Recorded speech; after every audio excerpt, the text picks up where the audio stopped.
नमस्कार दोस्तों, exam toppers अड्डा में आपका हार्दिक स्वागत है। पॉलिटी के एमसीक्यूज, संविधान के विभिन्न स्रोतों से जो संबंधित एमसीक्यूज है ये आपके सामने हैं। दोस्तों, पहला एमसीक्यू जो है, भारत में न्यायिक पुनर्निरीक्षण की संकल्पना निम्नांकित में किस देश के संविधान से ली गई है? तो दोस्तों इसका आंसर आप देखिए।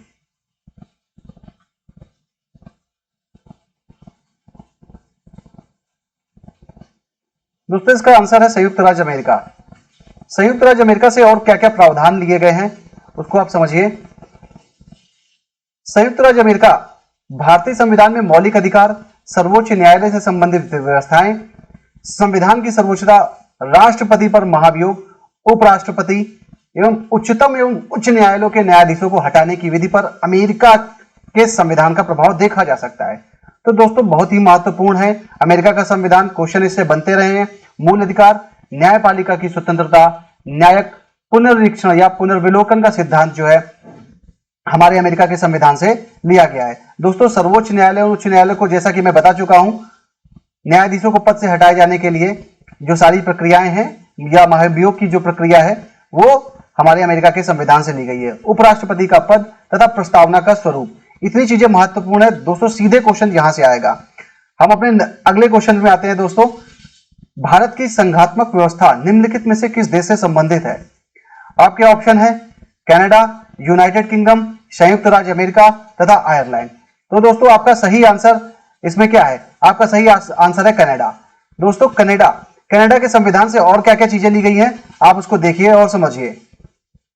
दोस्तों हमारी संघात्मक व्यवस्था हमारे संविधान के लिए, हमारे संविधान में संघ के लिए यूनियन शब्द का जो प्रयोग हुआ है और अवशिष्ट शक्तियां जो केंद्र को सौंपे जाने की व्यवस्था, उसको कनाडा के संविधान से ग्रहण किया गया है। दोस्तों केंद्र द्वारा राज्य के राज्यपालों की नियुक्ति, सशक्त केंद्र के साथ एक संघीय व्यवस्था जो है, उच्चतम न्यायालय का परामर्शी निर्णयन तथा अवशिष्ट शक्तियों का केंद्र में निहित होना, ये सारी चीजें कनाडा के संविधान से ली गई है। हम अपने अगले प्रश्न पर आते हैं। हमारा अगला प्रश्न है, भारत के संविधान में सम्मिलित समवर्ती सूची किस देश से ली गई है या किस देश की देन है? तो दोस्तों इसका सही आंसर है ऑस्ट्रेलिया। ऑस्ट्रेलिया इसका सही आंसर है। ऑस्ट्रेलिया से संबंधित जो अन्य प्रावधान है उसको देखिए।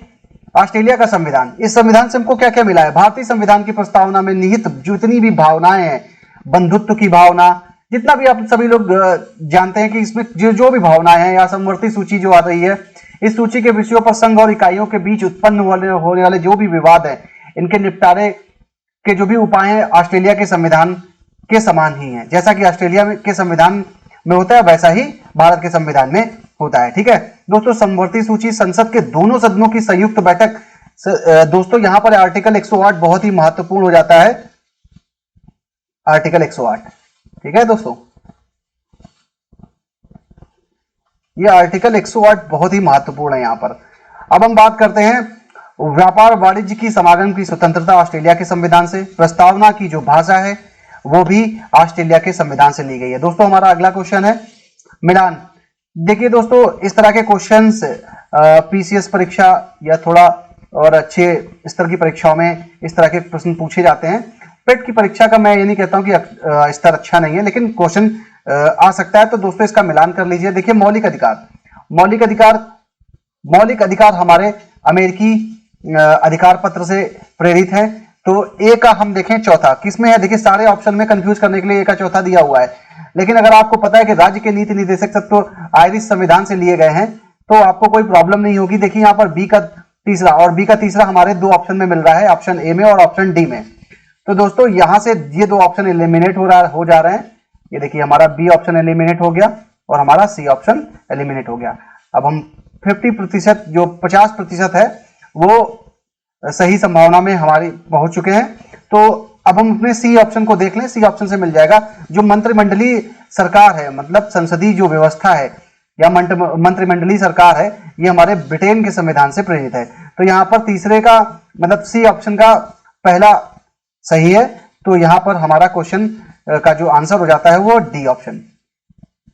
ठीक है दोस्तों, हमारा अगला क्वेश्चन, सबसे पहले अगले क्वेश्चन में जाने से पहले आयरलैंड के संविधान और ब्रिटिश संविधान से क्या क्या चीजें ली गई हैं ये हम देख सकते हैं। दोस्तों यहां पर मैं ये दो जो ऑप्शन है आपके कनाडा का संविधान और अमेरिका के संविधान की चर्चा आगे कर चुका हूं, तो मैं आपको थोड़ा सा आयरलैंड के संविधान के बारे में बता देता हूं।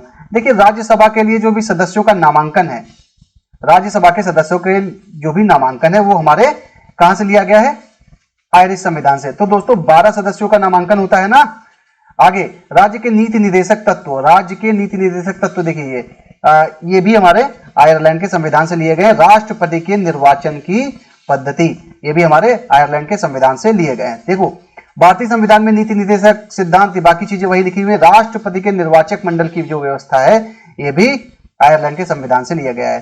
ठीक है, तो जो 12 सदस्यों का जो नामांकन होता है दोस्तों, वो राज्यसभा के कला, साहित्य, विज्ञान आदि से संबंधित है। ये सारी चीजें, तो इनकी पूरी मनोनयन की जो प्रणाली है आयरिश संविधान से हमको मिलती है। ब्रिटेन के संविधान से क्या क्या चीजें हैं, बहुत इंपॉर्टेंट है ब्रिटेन का संविधान। यहाँ से संसदीय व्यवस्था मिलती है, मंत्रिमंडलीय जो प्रणाली है वो हमको मिलती है, विधायी प्रक्रिया मिलती है, और हमारे जो सिंबॉलिक और nominal importance of the head of state है, राज्याध्यक्ष के प्रतीकात्मक या नाम मात्र का जो महत्व है वो भी हमको ब्रिटेन के संविधान से मिलता है।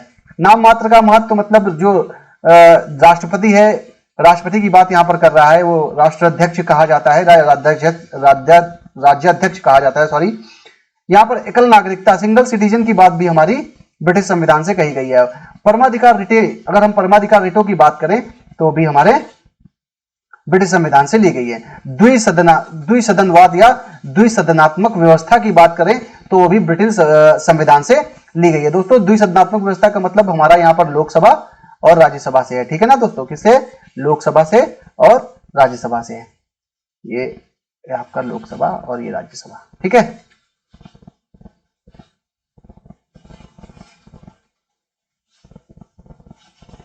आगे हम संसदीय विशेषाधिकारों की बात करें तो पार्लियामेंट्री जो भी प्रिविलेजेस हैं वो भी हमारे ब्रिटेन के संविधान से प्रेरित है। दोस्तों हमारा अगला क्वेश्चन क्या आ जाता है, लिखित संविधान का प्रारंभ किस देश से हुआ?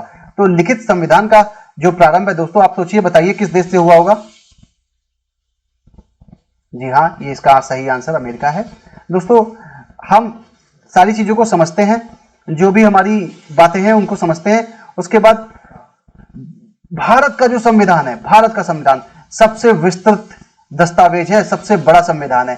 ठीक है ना, इस बात को याद जरूर रखिएगा, यहां से क्वेश्चन बन सकता है।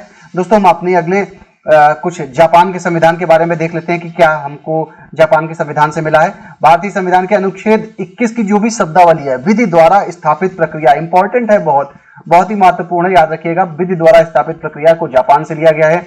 दक्षिण अफ्रीका का जो संविधान है, भारतीय संविधान की संशोधन पद्धति दक्षिण अफ्रीका के संविधान के संशोधन की पद्धति से ली गई है। आर्टिकल 368, दोस्तों यहां पर आर्टिकल जो 368 है बहुत ही महत्वपूर्ण हो जाता है, याद रखिएगा आर्टिकल 368। ठीक है दोस्तों, याद रखिएगा आर्टिकल 368। और अगर हम बात करें राज्यसभा के सदस्यों का जो निर्वाचन है वो कहां से लिया गया है, वो भी दक्षिण अफ्रीका के संविधान से लिया गया है। संविधान में संशोधन की जो भी प्रक्रिया है, मैं जैसा कि बता चुका हूं, आर्टिकल 368 याद रखिएगा। जर्मनी का बीमर सिद्धांत, भाई जर्मनी के सिद्धांत से भी हमको कुछ ना कुछ मिला हुआ है। ध्यान रखिए, जो आपातकाल है, आपातकाल हमको जर्मनी के सिद्धांत से मिला है। इसमें क्या बात है, संविधान के अंतर्गत आपातकाल में राष्ट्रपति को मौलिक अधिकारों के स्थगन से संबंधित जो अधिकार मिले हैं वो जर्मनी के बीमर संविधान से लिए गए हैं। फ्रांस का संविधान जो है, एक गणतंत्रात्मक ढांचा जो भी है हमारे देश का, वो फ्रांस के संविधान से है। स्वतंत्रता, समता और बंधुता के जो भी आदर्श हमारी प्रस्तावना में देखने को मिलते हैं, ये फ्रांस के संविधान से उद्गत हैं या फिर लिए गए हैं। बात करता हूं कि सोवियत संघ के संविधान के बारे में, ये छूट रहा था दोस्तों, इसको कवर कर लेता हूं। यहाँ पे प्रस्तावना में जो सामाजिक, आर्थिक और राजनीतिक न्याय के आदर्श दिखते हैं वो हमारे सोवियत संघ के संविधान से लिए गए हैं। बाकी हमारा जो मौलिक कर्तव्य है, इंपॉर्टेंट है, फंडामेंटल ड्यूटीज हमारी आर्टिकल 51A 51A में जो मिलती हैं वो भी हमारे सोवियत संघ के संविधान से ली गई है। दोस्तों हम इसी के साथ इस वीडियो को यहीं पे समाप्त करते हैं। कुछ और क्वेश्चंस के साथ हम अगले एपिसोड में मिलेंगे।